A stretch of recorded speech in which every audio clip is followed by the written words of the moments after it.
محمدا عبده ورسوله அல்லாஹ் தஆலாவுடைய அளப்பரிய கிருபை அல்லாஹ் நம்மை எல்லாம் ஈமான் கொண்ட முஸ்லிம்களாக மூமின்களாக ஆக்கி புரிந்தான். அல்ஹம்துலில்லாஹ். கண்மை நாயகம் முஹம்மதுர் ரசூலுல்லாஹி ஸல்லல்லாஹு அலைஹி வஸல்லம் அவர்களுடைய மேலான உம்மத்திலே ஆக்கி புரிந்தான். அல்ஹம்துலில்லாஹ். மேலும் அல்லாஹ்வுடைய இல்லத்திலே ஒன்று கூடி அவனை வணங்கவும் சஜ்தா செய்யவும் அருள் பாலித்தான். அல்ஹம்துலில்லாஹி ஹம்தன் கஸீரா. அல்லாஹ் தன் மேலான கிருபையினால் புனித ரமதானை அடையக்கூடிய வாக்கியத்தை வழங்கி அதிலே பகல் நோன்புக்கவும் இரவு காலங்களிலே தராவி தஹஜ்ஜத் போன்ற உயர்வான வணக்கங்களை செய்யவும் அல்லாஹ் நமக்கெல்லாம் அருள் பாலித்திருக்கிறான். அல்ஹம்துலில்லாஹ் அல்ஹம்துலில்லாஹ். நண்பர்களே, ரமதான் மாதம் வந்துவிட்டால் நமக்கு அல்லாஹ் கொடுக்கக்கூடிய மிகப்பெரிய அருள்கொடைகளிலே ஒன்று நோன்பு. அல்லாஹுடைய கிருபையினால் நாம் எல்லாரும் நோன்பு வைத்திருக்கிறோம். அதே போன்று ரமலானிலே நாம் நிறைவேற்றக்கூடிய ஒரு மாபெரும் இஸ்லாமிய கடமை என்பது ஜகாத்தாக இருக்கிறது. பொதுவாக ஜகாத் என்பது வருடத்திலே எப்பொழுது வேணாலும் நிறைவேற்றலாம். முஹர்ரம் மாதம் நிறைவேற்றலாம், சஃபர் நிறைவேற்றலாம், எப்போ நிறைவேற்றலாம். ஆனால் பொதுவாக முஸ்லிம்களுடைய பழக்க வழக்கம் என்னவென்று சொன்னால் ரமதானிலே ஜகாத் நிறைவேற்றுவார்கள்.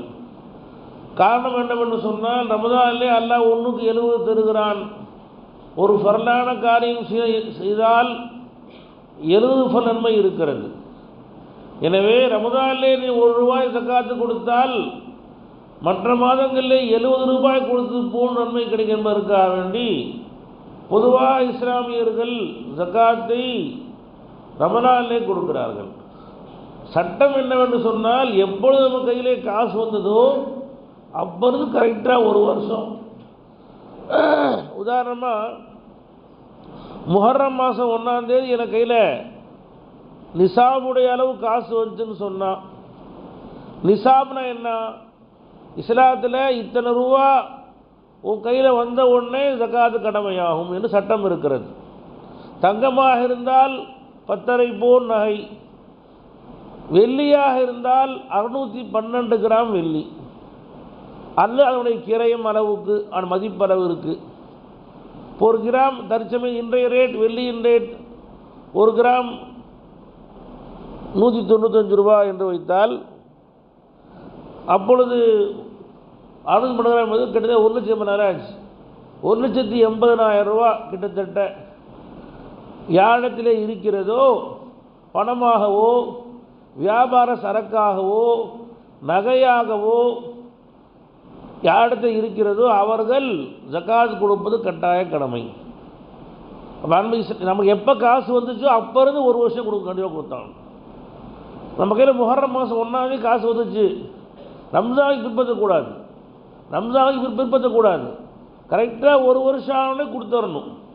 அல்லது ரம்ஜானுக்கு பிற்படுத்ததாக இருந்தால் அந்த 6 மாதம் சேர்த்து கொடுத்தாகணும்.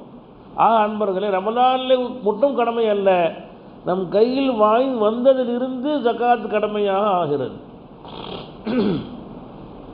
இஸ்லாத்தை பொறுத்த வரைக்கும் மிக தெளிவாக தெளிவாக ஜகாத்தின் சட்டங்களை பிரித்து அறிவித்திருக்கிறது. யார் மீது ஜகாத்து கடமை, எப்பொழுது கடமையாகும், யாருக்கு கொடுக்க வேண்டும், எவ்வளவு கொடுக்க வேண்டும், எந்தெந்த பகுதியில் எவ்வாறு கொடுக்க வேண்டும் என்றெல்லாம் மிக தெளிவாக இஸ்லாம் சட்டங்களை பிரித்து சொல்லியிருக்கிறது. இஸ்லாம் அல்லாத மற்ற மதங்களிலே மற்ற மார்க்கங்களிலே பார்க்கிறோம், எப்படி சம்பாதிக்க வேண்டும் என்றும் சொல்லப்படவில்லை, அதை எப்படி செலவழிக்க வேண்டும் என்றும் சொல்லப்படவில்லை. இஸ்லாத்திலே இப்படித்தான் நீ சம்பாதிக்க வேண்டும், உன்னுடைய வியாபாரத்திலே வட்டி கலக்கக்கூடாது, லஞ்சம் கலக்கக்கூடாது, பொய் கலக்கக்கூடாது, அமானித மோசடி கலக்கக்கூடாது, இப்படித்தான் சம்பாதிக்க வேண்டும் என்று முறைகளை கற்றுக் கொடுத்த இஸ்லாம் அது இப்படித்தான் செலவழிக்க வேண்டும் என்று வழிமுறைகளை நமக்கு கற்றுக் கொடுத்திருக்கிறது. உலகத்திலே எத்தனையோ மதங்கள் இருக்கிறது, அதையெல்லாம் தர்மம் செய் என்று சொல்லுகிறது. ஆனால் தர்மம் செய்வதை இஸ்லாம் மட்டும்தான் கட்டாய கடமையாக்கி இருக்கிறது. நீ தர்மம் செய்து ஜகாத் கொடுத்தால்தான் முஸ்லீம், ஜகாத் கொடுக்காவிட்டால் உனக்கும் இஸ்லாத்துக்கும் சம்பந்தம் இல்லை என்று இஸ்லாம் ஜகாத்தை தர்மத்தை கட்டாய கடமையாக்கி இருக்கிறது. ஒருத்தவன் ஜகாத் கொடுக்கவில்லை என்று சொன்னால் அவன் ஃபாசிக் ஆகிவிடுகிறான், அல்லாஹ்விடத்திலே பெரும்பாவியாக ஆகிவிடுகிறான். ஜகாத் கொடுப்பதை மறுப்பான் என்று சொன்னால் ஜகாத்தான் தேவையில்லைங்க, நாம் சம்பாதிச்ச சொத்துக்கு எதுக்கு அல்லாஹ் கொடுக்கணும் என்று ஒருவன் ஜகாத்தை மறுத்து பேசுவான்னு சொன்னால் அவன் காஃபிர் ஆகி விடுகிறான். அவன் மரணித்தால் அவன் முஸ்லீம் கபூர் அடக்கூடாது, அவனை முஸ்லீம் கபூர் அடக்கூடாது, அவன் காஃபிர் ஆகி விடுகிறான் அவன் என்றெல்லாம் இஸ்லாம் பேசி இருக்கிறது என்று சொன்னால் ஜகாத் எவ்வளவு கட்டாயமான கடமை. அல்லாஹு தஆலா திருக்குர்ஆனிலே 3 விஷயங்களை சேர்த்து சொல்கிறான். அகீமுஸ்ஸலா வ ஆத்துஸ் ஸகா, தொழுகுங்கள் ஜகாத்து கொடுங்கள். அனிஷ்குர்லி வலிவாலிதை, உன் பெற்றோருக்கும் நன்றி செலுத்து, எனக்கும் நன்றி செலுத்து. அத்தியுல்லாஹ் வ அத்தியு ரசூல், அல்லாஹ்வுக்கும் கட்டுப்படு, அல்லாஹ் ரசூலுக்கு கட்டுப்படு. இப்போ அல்லாஹ் குர்ஆனிலே சேர்த்து, எங்கேயுமே அல்லாஹ் குர்ஆனிலே தொழுகை தனியாக சொல்லவில்லை. எங்கெல்லாம் குர்ஆனிலே தொழுகை பற்றி அல்லாஹ் பேசுகிறானோ வயுகீமூன ஸலாத்த வயூத்தூன ஸகாத்த, எங்கெல்லாம் அல்லாஹ் தொழுகுவான்னு சொல்கிறானோ அங்கெல்லாம் அல்லாஹு தஆலா ஜகாத்தையும் சேர்த்து தான் அல்லாஹு தஆலா சொல்கிறான். அப்போ யார் ஒருவர் தொழுகையாளியாக இருக்கிறார் ஆனால் ஜகாத்தை அவர் முறைப்படி கொடுக்கவில்லை என்று சொன்னால் அவருடைய தொழுகை அல்லாஹ்விடத்தில் ஏற்கப்படுமா என்று சந்தேகம்தான். ஏன்னா இரண்டும் சேர்ந்த கடமைகளாக இருப்பதனால் ஒன்றை விட்டுவிட்டான் என்று சொன்னால் அவனுடைய தொழுகை போன்ற மற்ற வணக்கங்கள் ஏற்றுக்கொள்ளப்படுவதே சந்தேகத்துக்குரியதாகிவிடும். எனவே அன்பர்களே, ஜகாத்தை கணக்கு போட்டு கொடுக்க வேண்டும். ஏதோ நம்ம மனசுக்கு போனபடி ஜகாத் என்பது நம்முடைய மனமுக்கோன நம்முடைய இஷ்டப்படி உடனே அல்ல. வீட்டில் கணவன் சேர்ந்து உட்காந்து இந்த வருஷம் கொடுக்கலாம், இந்த வருஷம் எவ்வளோ கொடுக்கலாம், இந்த வருஷம் சரி 1000 கொடுக்கலாமா, ஒரு 10,000 கொடுக்கலாமா, 1 லட்சம் கொடுக்கலாமா. இப்போ நாமளாக மஷூரா பண்ணி நாமளாக ஆலோசனை பண்ணி நம்ம இஷ்டப்படி கொடுக்க வேண்டிய கடமை அல்ல அது. அது இத்தனை ரூபாய் கொடுத்துத்தான் ஆக வேண்டும் என்று இஸ்லாம் கட்டாய கடமையாக்கி இருக்கிறது. உன் தங்கமாக இருந்தால் இவ்வளோ, வெள்ளியாக இருந்தால் இவ்வளோ, விவசாய பொருளாக இருந்தால் இவ்வளோ, கால்நடைகளாக இருந்தால் இவ்வளோ என்று இஸ்லாம் கட்டாய கடமையாக்கி இருக்கிறது. அதில் 1 ரூபாய் கூட குறைத்து கொடுக்க நமக்கு எந்த அனுமதியும் இல்லை. நபிகள் நாயகம் ஸல்லல்லாஹு அலைஹி வஸல்லம் மறைஞ்சிட்டாங்க. அப்போ அபூபக்கர் ரசூல் ஸல்லல்லாஹு அலைஹி வஸல்லம் ஹயாத்தாக இருந்த வரைக்கும் பெருமானார் ஸல்லல்லாஹு அலைஹி வஸல்லம் அவர்கள் ஒரு வருடம் ஜகாத் வாங்குவதற்கு சஹாபாக்களை ஆமிலை அனுப்புவார்கள். ஆமில்னு சொல்வது ஜகாத்தை வசூலிப்பவருக்கு அரபியில் ஆமில்னு சொல்லுவாங்க. அந்த ஆமிலை சராசரி அனுப்பிச்சு வைப்பாங்க, அவங்க வசூல் பண்ணிட்டு வருவாங்க ஸல்லல்லாஹு அலைஹி வஸல்லம் அவங்கள்ட்ட. அதே மாதிரி பெரும்பாலான மறைவுக்கு பின்னாடி இப்போலாம் நாம் ஜகாத் நாமளே தர்றோம். இஸ்லாமிய கவர்மெண்ட்டாக இருந்தால் இஸ்லாமிய கவர்மெண்ட் ஒவ்வொரு ஆழத்துலேயும் போய் என்னென்ன காசு வச்சுருக்காங்கன்னு கரெக்டாக கணக்கு பார்த்து ஜகாத்தை கவர்மெண்ட்டே வசூலித்து அந்த ஊரில் உள்ள ஏழைகளுக்கெல்லாம் கவர்மெண்ட்டே கரெக்டாக சப்ளை செய்யும். இஸ்லாமிய கவர்மெண்ட்டாக இருந்தால் கட்டாய கடமை.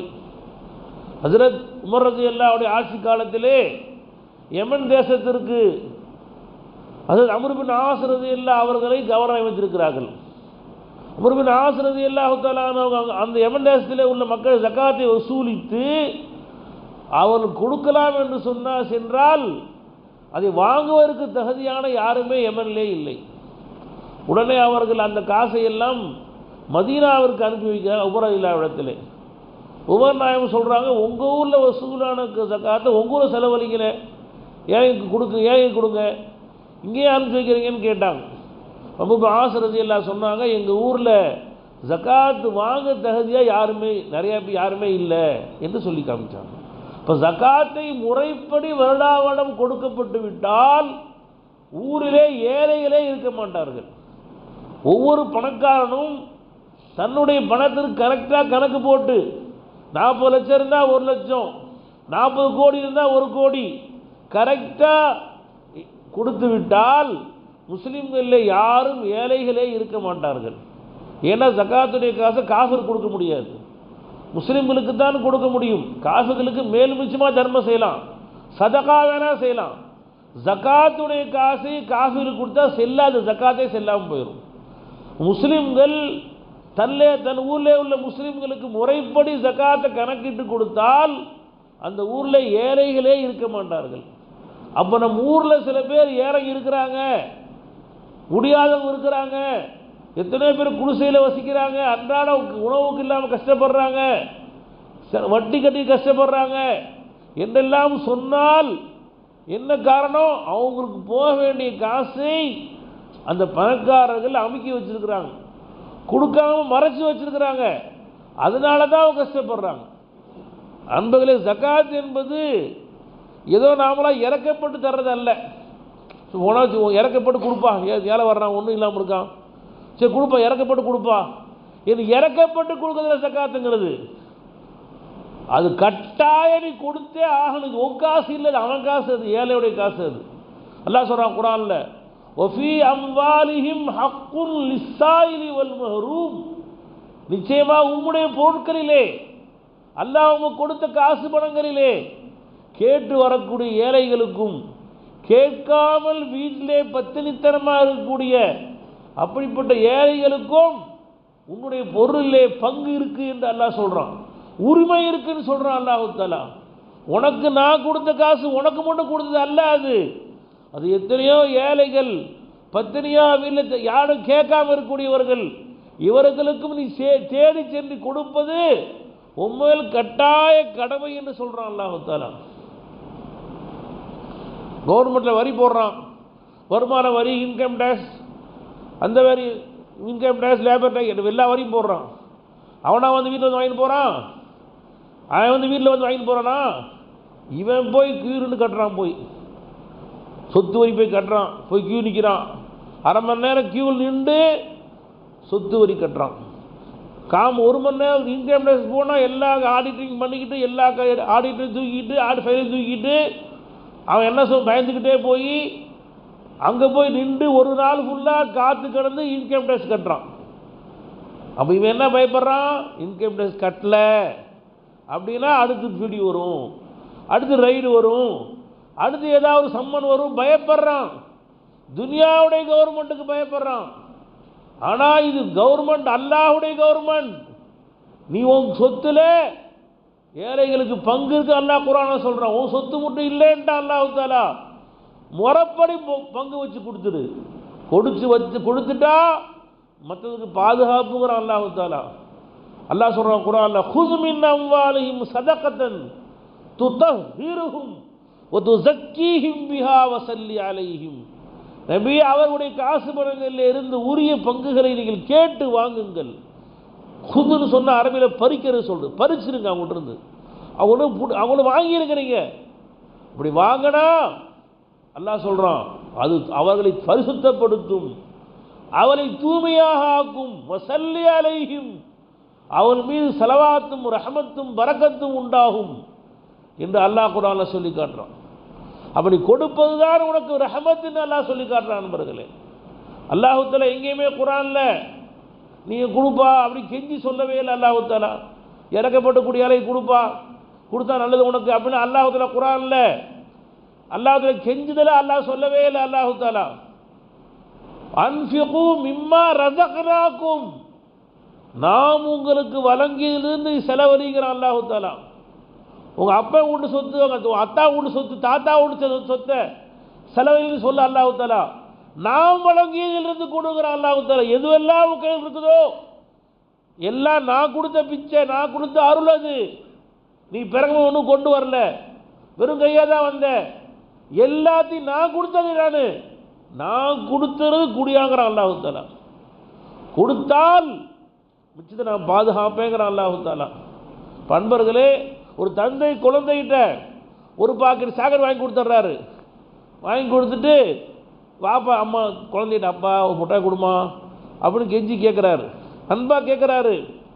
அந்த பையன் சந்தோஷமாக உங்களை எடுத்து கொடுத்தான்னு சொன்னால் இன்னும் நிறையா வாங்கி தருவார். எனக்கு கொடுத்தன்னு சொல்லி தடாமல் வச்சுருந்தானா அந்த பையன் தான் நஷ்டம். அதுபோன்று நமக்கு கொடுத்த எல்லாமே அல்லாஹ் கொடுத்தது தான். நமக்கு கொடுத்த ரப்பு அவங்களுக்கும் கொடுமான்னு சொல்கிறான் அல்லாஹ். ஏன் சொல்கிறான் அல்லாஹ் தஆலா? அல்லாஹ் நினைத்தால் அந்த ஏழைகளுக்கு தானே கொடுத்துடலாம். உன் கையில் கொடுக்கணும் அல்லாஹ்க்கு அவசியமே இல்லை. ஏழைகள் அனைவரையும் அல்லாஹ் நினைத்தால் ஒரே வினாடியில் அல்லாஹ் வசதியாக்கிடலாம். கியாமத்துடைய கடைசியில் ஹதீஸில் வருது, வீட்டில் அவன் தங்கத்தையும் வெள்ளியும் தூக்கிட்டு போவான் தெருவில், யாரா வாங்கிங்கன்னு வாங்க ஆள் இருக்காது. எல்லாரும் அல்லாஹ் வசதியாக்கிடுவான் அல்லாஹ் தஆலா. எல்லாம் வசதியாக்கிடுவான் அல்லாஹ் தஆலா. யாருமே போயா நாங்கிட்ட எங்கே என்ன நீ வாங்கிக்கன்றோம், என்னவே நீ வாங்கிக்கன்றுவாங்க. யாரும் வாங்க தகுதி யாரும் இருக்க மாட்டாங்க. இப்போயே பார்க்குறோம் யாரைங்களுக்கு ஒன்று போய் யாரோ 5 ரூபா கொடுத்தா தூக்கி வீச நம்மளுக்கு போய் வீசிடுறான். நீயே வச்சுக்க 5 ரூபாய அப்படிங்களா இப்போ உள்ள யாரைங்களே. போக போக என்ன ஆகும், ஒரு காலம் வருவோம் காசு கொடுத்தா வாங்க ஆள் இருக்காது. அப்படி அல்லாஹ் கனி, வல்லாஹுல் கனி வஅன்துமுல் ஃபுகரா. அல்லாஹ் சொல்கிறான் நான் தான் வசதி உள்ளவன், இது அனைத்தும் ஏழைகள் தான். அப்போ நான் நேரே ஏழையை கொடுத்துட முடியும். ஆனால் ஏன் அவன் சில பேர்த்த ஏழையாக வச்சிருக்கிறேன், சில பேர்த்த ஏன் வசதி உள்ளவர் ஆக்கிறேன்? இந்த உலகத்தை நடைமுறைப்படுத்துறதுக்காண்டி. எல்லா வசதியாக இருந்தால் யார் யாருக்கு வேலைக்கு போவா, யார் வேலைக்கு போவா, யார் ஸ்டாஃபாக இருப்பா, யார் போய் அடுத்தவங்க விட்டு வேலை செய்வா? இந்த உலகத்தின் நடைமுறை யாரும் இருக்காது என்பதற்காக வேண்டி சில பேரை ஏழையாகவும் சில பேரை பணக்காரனாகவும் நான் வைத்திருக்கிறேன். உலக நடைமுறைக்காக வேண்டி. மாற்றுவதற்கு எவ்வளோ நேரம் ஆகும் எனக்கு? இன்னைக்கு கல்லால் உட்காந்துக்கிட்டு காசு கொடுக்குற ஒன்றைய பிச்சைக்காரனாக்கி நம்மளை கையேந்த வைத்து விட்டு கையேந்தி வருபவனை கல்லால் உட்கார வைக்க அல்லாஹ்க்கு எவ்வளோ நேரம் ஆகும்? அல்லாஹ் தஆலாவுக்கு சில வினாடிகள் போதுமானது. பார்க்க நம்மளாம் பம்பாய் கலவரங்களில் பெரும் பெரும் கடைகளாக இருந்தவர்கள், மிக பெரும் காம்ப்ளெக்ஸ் கட்டியவர்கள், ஒரு சிறிய கலவரம் உண்டது, எல்லா கடைகளும் ஒன்றும் இல்லாமல் ஆயிடுச்சு. எல்லா கடைகளையும் திரும்பி கட்ட விடவே இல்லை. எல்லாமே ஆகரம்னு சொல்லி எடுத்துட்டோம். எல்லாத்தையுமே ஆயிரக்கணக்கான கடைகள் நம்மளாம் பார்க்குறோம். அப்போ நீ இன்னைக்கு கல்லால் உட்கார்ந்துருக்கிறேன்னு சொன்னால் யார் உட்கார வச்சது உன்னைய? அல்லாஹ் உட்கார வச்சிருக்கான் அல்லாஹ் தஆலா. நீ முறைப்படி அல்லாஹ் சொன்னபடி கொடுத்தேன்னு சொன்னால் அல்லாஹு தஆலா மற்ற சொத்தை அல்லாஹ் பாதுகாப்பான். அல்லாஹு தஆலா என் உஸ்தாத் ஷேഖനാக சொல்லுவாங்க, அத்தா வீட்டுக்காரர் இருக்கிறாரு, அவரு வீட்டில் 5 பசங்க இருக்கிறாங்க, 5 பிள்ளைங்க இருக்கிறாங்க. எல்லாத்து பேரையும் தகுந்தே டிராஃப்ட் அனுப்ப மாட்டார், டிராஃப்ட் தகுந்தனியாக அனுப்ப மாட்டார். வீட்டில் பெரிய பையன் இருக்கிறான், அந்த பையன் பேர் டிராஃப்ட் அனுப்பிச்சு வச்சார். 50,000 அனுப்பிச்சிருக்கேன்பா, பசங்க எல்லா தம்பிக்கெல்லாம் கொடுப்பா, அம்மா கொடுப்பா அப்படின்னு லெட்டர் அனுப்பிச்சு வச்சார். அந்த பையன் அந்த பணத்தை வாங்கிட்டு நமக்கு தான் அத்தா அனுப்பிச்சிருக்கான்னு தம்பிகளுக்கு தங்கச்சிகளுக்கு கொடுக்காம அம்மா கொடுக்காம எல்லாத்தையும் அவனே ஆட்டை போட்டான்னு சொன்னான், அவனே வச்சுக்கிட்டான்னு சொன்னான். அத்தா கேள்விப்படுறாரு, மறுமாதம் ஃபோன் வருது, தம்பி தங்கச்சி சொல்கிறாங்க எங்கள் அப்பா அண்ணன் காசு தரலைன்னு சொன்னாங்க என்று சொன்னால் மறுமாதம் அத்தாவுக்கு பணம் அண்ணனுக்கு பணம் மாட்டார்.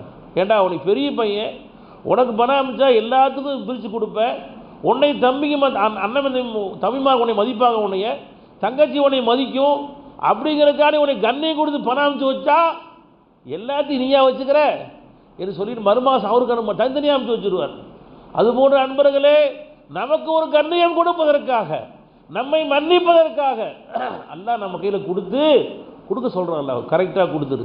ஹக்குல் லிஸ்ஸாயிலி வல் மஹரூம், கேட்டு வருவர்களும் கொடு, கேட்காம வீட்டுக்கு அவங்க தேடி போய் கொடு. அப்படி கொடுக்குறவன் மேலே கட்டாய கடமை என்று அல்லாஹ் சொல்கிறான். அல்லாஹு தஆலா அப்படி நீ கொடுத்தேன்னு சொன்னால் அல்லாஹு தஆலா நம்ம பொருளை அல்லாஹ் அதிகரிக்க வைத்து கொண்டே இருப்பான். அன்பு ஜகாத் அன்பர்களே, ஹிஃபுல் மால், நம் பொருளை பாதுகாக்கும். என்னொரு கேட்டார் ஒருத்தர், என்னங்க வருஷம் ஜக்காத்துன்னு சொன்னால் காசு குறைஞ்சிக்கிட்டுல போகும். 40 பவுன் வச்சுருக்கிறேன், 40 பவுன் வச்சுருக்கேன், ஒரு வருஷம் இந்த வருஷம் 1 பவுன் ஜக்காத்து கொடுத்தாகணும், மறு வருஷம் 1 பவுன், இப்படி கொடுத்துக்கிட்டே வர குறைஞ்சிக்கிட்டுல போகும். குறைஞ்சிக்கிட்டுல காசு நகை குறைஞ்சிக்கிட்டு, நகை வைக்கிற விலைக்கு 1 பவுன் கொடுக்க முடியுமா? அதில் 1 பவுன் கொடுக்க 40 பவுன் 1 பவுன் கொடுத்தாகணும். 20 பவுன் வந்தால் அரை பவுன் கொடுத்தாகணும், கொடுத்தே ஆகணும். கையில் வேற காசு விற்று கொடு. என்ற வேற கையில் எந்த காசுமே இல்லை. மனைவி விருப்பம் நகை போட்டிருக்கிறா, வீட்டில் வேறு எந்த காசுமே இல்லை. அதில் எப்படி காசு கொடுக்கறது? 20 பவுனில் அரை பவுன் வித்துரு, அது நகையாகவே கொடுத்துரு. அரை பவுன் யாரா ஒரு ஏழைக்கு நகையாகவே கொடு. ஒரு கம்மலாக அரை பவுன் நான் கம்மலை கொடு, அல்லதுக்கு முடிஞ்சால் விற்று காசை கொடு. ஆக அரை பவுன் கண்டிப்பாக 20 பவுன் வச்சுருந்தா அரை பவுன் கொடுத்தே ஆகணும். என்ன நினைக்கிற நீ? இப்போ இந்த வருஷம் அரை பவுன், அடுத்த வருஷம் அரை பவுன் கொடுத்து குறையும் நினைக்கிற? இல்லை இல்லை, இந்த 20 பவுனு கொடுத்து அல்லாவுக்கு 200 பவுன் கொடுக்க அல்லா கஷ்டம் ஒன்றும் கிடையாது. அல்லாட குறைஞ்சபட்சம் 1க்கு 10 அல்லாஹ் சொல்றா குர்ஆன்ல, அக்ரிதுல்லாஹ கரதன் ஹஸனா, அல்லாஹ்வுக்கு அழகி கடன் கொடுங்கள், ஃபயுதாயிஃபஹு லஹு அல்ஆஃபன் கஸீரா, அதை அல்லாஹ் பன்மடங்கா பெருக்குவேங்கிறான் அல்லாஹ் தஆலா. நீ கொடுத்த அரை பவுன் நினைக்கிற, ஆனால் அது 1000 பவுன் அளவு வேலை செய்யும். அது உன் பொருளை பாதுகாக்கும். இன்னும் 100 பவுன் வாங்குற அளவுக்கு காசை கொண்டு வந்து சேர்க்கும். வீட்டில் கொண்டாந்து நிறைய பணம் பொருளை பறக்கத்தை எல்லாம் உண்டு பண்ணுவான். இந்த அரை பவுன் நீ கொடுக்கல, மிச்ச 19 பவுன் கேரண்டி கிடையாது. அது காணாம போயிடலாம், அளவு கஷ்டம் வந்து அடகு வைக்க வச்சிடலாம், அல்லது கையை விட்டே விற்க வச்சிடலாம். ஆக எப்படியும் அல்லாஹ் எடுத்தே தீருவான். அல்லாஹ்வுத்தால அல்லாஹ்வுக்குரிய மனப்படி கொடுக்கல, அது அந்த அடுத்த வருஷம் எப்படி போகனே தெரியாது. எப்படியா ஒரு வகையில் அதை அல்லாஹ் எடுத்துத்தான் தீருவான் அல்லாஹ்வுத்தால. முறைப்படி ஏழை வந்து கேட்கும்போது, அவன் வந்து பணிவோடு கேட்கும்போது கரெக்டாக கொடுத்துரு. இல்லைன்னா அந்த காசை அல்லாஹ் எப்படியும் அல்லாஹ் போக்க வச்சுருவான் அல்லாஹ்வுத்தால. ஆஸ்பத்திரியில் கூட கியூவில் நீ கட்டுவ. நீ அந்த அரை பவுன் என்ன விலை? 50,000 வச்சுக்குவோம். இந்த 50,000 ரூபாய் நீ கொடுக்கல என்று சொன்னால், அந்த 50,000 ரூபாய் ஆஸ்பத்திரியில் போய் கியூவில் கட்டுவேன். கியூவில் உனக்கு அதுக்கு காசு மட்டுமா கட்டுவேன்? வீட்டில் எல்லாத்துக்கும் கஷ்டம், ஆஸ்பத்திரி கஷ்டம், ஊசி போட்டு அந்த ஊசி போட்டு குளுக்கோஸ் போட்டு எவ்வளோ கஷ்டம். ஆக ஏதாவது ஒரு சிரமத்தை உண்டாக்கி 50,000 ரூபாய் உடைய மதிப்பை எல்லாம் எடுத்தே தீருவான் அல்லாஹ்வுத்தால. ஒன்றுக்கு பல வகையாக போயிடும். அல்லாஹ் பாதுகாக்க நண்பர்களே. அப்போ கொடுப்பது இருக்கிறது, கொடுப்பது தான் நமக்கு அல்லாஹ் கொடுத்த வரவு என்று விளங்க வேண்டும். அப்போ இருக்கிறத பாதுகாக்கும், இல்லாத இழுத்துக்கிட்டு வரும் ஜக்காத்துங்கிறது. நீ கொடுக்காம விட்டோம்னு சொன்னால் அது இருக்கிற மத்தையும் ஹதீஸ்ல வந்துருக்குது, மா ஹலகத் மாலுன் ஹலகத் ஃபீஹி ஜகாத். எந்த ஒரு பொருளை ஜகாத் கலந்து விட்டதோ அது மற்ற பொருளையும் சேர்த்து அழிச்சிரும் ரசூலுல்லாஹி ஸல்லல்லாஹு அலைஹி வஸல்லம் சொன்னாங்க. மற்ற பொருளுக்கும் சேர்த்து கேரண்டி கிடையாது. எப்படி இப்போ எல்லாம் ஒன்றா பிடிக்கிட்டு போவோம். நாம் பார்க்க எத்தனை பேர், நாம் இதே ஊரில் இதே சேலத்தில் எத்தனை பெரும் பணக்காரராக இருந்தவர்கள், பெரும் கோடீஸ்வரர்களாக இருந்தவர்கள், இன்னைக்கு அவங்க பிள்ளைங்களாம் சம்பளத்துக்கு போகிறாங்க. அவங்க சொத்து எல்லாம் என்ன ஆச்சு? கொடுத்த அல்லாஹ்வுக்கு எடுக்க அல்லாஹ்வுக்கு ரொம்ப லேசா, அல்லாஹ்வுக்கு ரொம்ப லேஸ். யார் கொடுத்தார்களோ வறட்சி அடைந்து கொண்டே போனார்கள், யார் கொடுப்பதை தடுத்தார்களோ தன்னை எறியாமல் நஷ்டத்தில் போட்டு கொண்டார்கள். அவங்க பார்க்கவே கொஞ்ச கால சொத்து எல்லாம் போயிடும். ஆனால் யார் கொடுக்கும் கரமாக இருக்கிறார்களோ அல்லாஹு தஆலா அவங்களை ஏழையை ஆக்கிறதா சரித்திரமே இல்லை. யார் ஒருத்தர் சொல்லு, இவர் நிறையா கொடுத்து யாரையா ஒருத்தர் சொல்லு பார்க்கலாம். நிறையா கொடுத்து யாரையா போயிட்டாருங்க, ஒருத்தரை காட்ட முடியுமா? கொடுக்க வளர்ந்துக்கிட்டே போகும். இறக்கிறதான் ஊருன்னு சொல்லுவாங்க.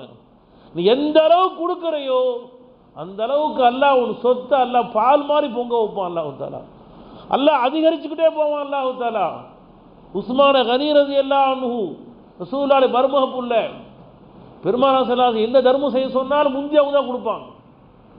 தபூக்கு போறதுக்காண்டி போகிறாங்க. பெருமானார் ஸல்லல்லாஹு அலைஹி வஸல்லம் யார் கொடுங்க ஏதாவது சொல்லுங்க, தூரமான இடத்துக்கு போருக்கு போகிறோம், ரொம்ப கஷ்டமான போர் இது, ஏன்னா கொடுங்கன்னு ரசூலுல்லாஹ் சொல்கிறாங்க. 100 ஒட்டகைகள் அதோடைய சாமான்களோடு கொடுக்குறாங்க உஸ்மான் ரலியல்லாஹு. மீண்டும் பெருமானா கேட்குறாங்க, யார் தர்றா? மீண்டும் உஸ்மான் இன்னொரு 100 ஒட்டகை கொடுக்குறாங்க. ஒரு ஒட்டகம் 1 லட்ச ரூபா, இப்போ 100 ஒட்டகம் கொடுக்குறாங்க. மூன்றாம் முறை கேட்குறாங்க உஸ்மான் ரசூலுல்லாஹ், திருப்பி யார் தர்றா? இன்னொரு 100 ஒட்டகைகள் உஸ்மான் எல்லாம் கொடுக்குறாங்க. 300 ஒட்டகைகள் கொடுக்குறாங்க. பெருமானார் சந்தோஷமாயிட்டாங்க ஸல்லல்லாஹு அலைஹி வஸல்லம். மா ஃபால உஸ்மான் பாது, இனிமே உஸ்மான் எந்த பாவம் செஞ்சாலும் அல்லாஹ் எழுதவே மாட்டாங்க ஸல்லல்லாஹு அலைஹி வஸல்லம். இனிமே உஸ்மான் எந்த பாவம் செஞ்சாலும் அல்லாஹ் எழுதவே மாட்டான். அவர் ஃப்ரீ ஆகிட்டாருன்னு ரசூலுல்லாஹி ஸல்லல்லாஹு அலைஹி வஸல்லம் அவர்கள் கேரண்டி கொடுத்தாங்க ஸல்லல்லாஹு அலைஹி வஸல்லம். உஸ்மான கனின்னு பேர் வந்துச்சு. அவங்களுக்கு பேரே செல்வந்தரான உஸ்மான்னு சொல்கிறோமே, என்ன காரணம்? அவங்க தாத்தா சொத்து, பரம்பரை சொத்து கிடையாது.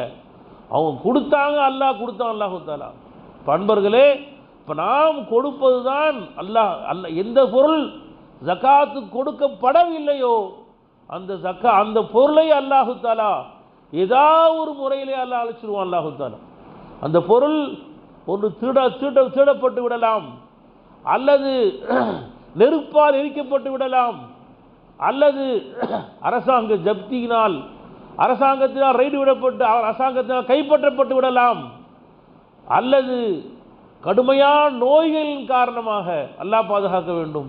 கடுமையான நோய்கள், டயாலிசிஸ் பண்ணுறது, கேன்சர் போன்ற கடுமையான நோய்கள் ஏற்பட்டு அந்த சொத்தை அல்லாஹ்விடத்தில் கொடுக்க வேண்டிய ஏற்பட்டு விடலாம். அல்லாஹ் நம்மையும் உம்மத்தே முஹம்மதியா அனைவரையும் அல்லாஹ் தஆலா பாதுகாப்பானாக. அன்பர்களே, அப்போ நாம் நம்மையும் நம்ம குடும்பத்தாரையும் பாதுகாக்க வழி என்னவென்று சொன்னால், கரெக்டாக கணக்கு போட்டு ஜக்காத்து கொடுங்க. சும்மா என் கையில் 10 லட்சம் இருக்கலாம், சரி 1 லட்சத்துக்கு 1,00,000 ரூபா, 10 லட்சத்துக்கு 2,000 இருக்கும் அப்படின்னு நாமளாம் சும்மா மனக்கணக்கு போட்டு, அதாவது குத்து மதிப்பாக கொடுத்தா ஜக்காத் செல்லுபடி ஆகாது. நம்ம வீட்டில் எவ்வளோ நகை இருக்குது, எவ்வளோ தங்கம் இருக்குது, எவ்வளோ வெள்ளி இருக்குது, எவ்வளோ கையில் கேஷ் இருக்குது, எவ்வளோ பேங்க் இருக்குது, வியாபார சரக்கு எவ்வளோ இருக்குது, ஸ்டாக் எடுக்கணும். எப்படி மார்ச் மாதம் வந்தால் கடை எத்தனை சரக்கு இருக்கோ எல்லா சரக்குக்கு நீங்கள் அதை எப்படி அதை ஸ்டாக் எடுக்க, அது மாதிரி கடையில் மொத்த சரக்கு எவ்வளோ இருக்குது, சரக்குடைய மதிப்பு எவ்வளோ கரெக்டாக போட்டாகணும். போட்டு மொத்த இவ்வளோ மதிப்பு சரக்கு இருக்குது, 40ல் 1 பங்கு அப்படி கணக்கு போட்டு இத்தனை கோடி இருந்தால் 40 1 கோடி கரெக்டாக கொடுத்தாகணும். 1 பைசா குறைஞ்சிச்சுன்னு சொன்னால் கூட அந்த அளவுக்கு நஷ்டம் உண்டாகும். ரசூலுல்லாஹி ஸல்லல்லாஹு அலைஹி சொன்னாங்க, மா ஹலக மாலுன் ஃபி பர்ரின் அவ் பஹரின் இல்லா பி அதமி ஜகாத். கடலிலோ திடலிலோ எந்த ஒரு பொருளும் அழிவதே இல்லை ஜகாத்தில் குறைவு செய்வது கொண்டே தவிர. வீட்டில் ஒரு கண்ணாடி கிளாஸ் கீழே வந்து உடஞ்சிருந்தா கூட அந்த அளவுக்கு ஜகாத்தி குறைஞ்சிருப்பேன்னு அர்த்தம். உன் காசு 10 ரூபா காணா போச்சு, அது 100 ரூபாயா திருட்டு போயிட்டான், ஏதாவது ஒரு கஷ்டம் ஏற்படுச்சுன்னு சொன்னால் அந்த அளவுக்கு நீ ஜக்காத்தில் குறைஞ்சதுன்னு அர்த்தம். ஜக்காத்தை கரெக்டாக கொடுத்துட்ட, உன் மிச்ச சொத்தை பாதுகாக்கிறது அல்லாஹ் தம் பொறுப்பாக்கியிருக்கான். அல்லாஹ் தஆலா ஒரு காலம் அல்லாஹ் வாக்குறுதிக்கு மாறு செய்ய மாட்டான்.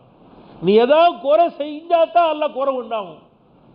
சின்ன ஒரு நஷ்டம் வந்தாலும் சரி, அந்த அளவுக்கு ஜக்காத்தில் நம்ம ஏதாவது குறை வச்சோன்னு அர்த்தம். நம்ம அன்பர்கள், அதனால் ஜக்காத்து நாமளாம் இறக்கப்பட்டு நாமளாம் முடிவு கொடுக்கலாங்க அப்படி இல்லை. கணக்கு போட்டு இவ்வளோ கொடுத்தே ஆகணும். அதுக்கு மேலே மிச்சமாக எவ்வளோ கொடு, அது தனி பிரச்சனை. உதாரணம் ஜும்மா தொழுகிறோம், 2 ரக்காத் தான் ஜும்மா, 2 ரக்காத் தக்பீர் 2 ரக்காத் தொழுகணும். ஜும்மா 2 ரக்காத் ஃபர்லு தொழுதுட்டு அப்புறம் 100 ரக்காத் தொழுகு, அது நஃபில் எல்லாமே. ஜும்மா 2 ரக்காத் ஃபர்லு தொழுகாம 100 ரக்காத் நஃபில் தொழுதால் ஜும்மாவை ஆகவே ஆகாது. கடமை வந்து நிறைவேற்றிடணும். அப்புறம் மிச்சம் தனி. நீ மிச்சமானது ஃபர்லா ஆகாது. அது மாதிரி ஜக்காத்தை நீ கணக்கு போடாமல் லட்சமாக கொடுத்தாலும் சரி, அது ஜக்காத்தா ஆகவே ஆகாது. நீ கணக்கு போட்டு இவ்வளோ நம்ம மேலே பொருள் சொத்து இருக்குது, இவ்வளோ ஜக்காத்து கொடுத்தாகணும், கணக்கு போட்டு ஜக்காத்து கொடுத்துட்டு அப்புறம் மிச்சமாக கொடுத்தா ரஃபில் ஆகும். நீ ஜக்காத்து கணக்கு போடாமல் லட்சமாக கொடுத்தாலும் அது ஜக்காத்தா ஆகவே ஆகாது. எனவே அன்பர்களே, ரமஜான் மாதம் வந்துருச்சு. 1க்கு 70 அல்லாஹ் ரஹமத்தும் பரக்கத்தும் கொட்டக்கூடிய மாதம். இதில் குறைவு செய்தால் அல்லாஹுக்கோ ரசூலுக்கோ நஷ்டம் கிடையாது. நீ கொடுக்கற அல்லாஹ்க்கு தேவையே இல்லை. அல்லாஹ் தஆலா நீ கொடுத்தா அல்லாஹ் ஏழை, அல்லாஹ் அவசியமே கிடையாது. அல்லாஹ் தஆலா நாம் கொடுக்க ஏழை மூத்த போயிடுவாங்க, அப்போல்லாம் அல்லாஹ் கிடையாது. அல்லாஹ் தஆலா நாம் கொடுத்து தான் ஏழை வாழ அல்லாஹ்க்கு அவசியமே கிடையாது. கொடுத்தா உனக்கு பாக்கியம், கொடுத்தா நமக்கு கொடுத்த பாக்கியம். நாம் கரெக்டாக கொடுத்தா நம்ம சொத்துக்கு பாதுகாப்பு, நம்முடைய உடம்புக்கு பாதுகாப்பு, நம்ம குடும்பத்தை அனைவருக்கும் பாதுகாப்பு. ஆகவே ஜக்காத்தை சரிவர நிறைவேற்றும் பாக்கியை அல்லாஹ் நசீபாக்குவானாக. வாஹிரு தஅவானா அல்ஹம்துலில்லாஹி ரப்பில் ஆலமீன். அஸ்ஸலாமு அலைக்கும்.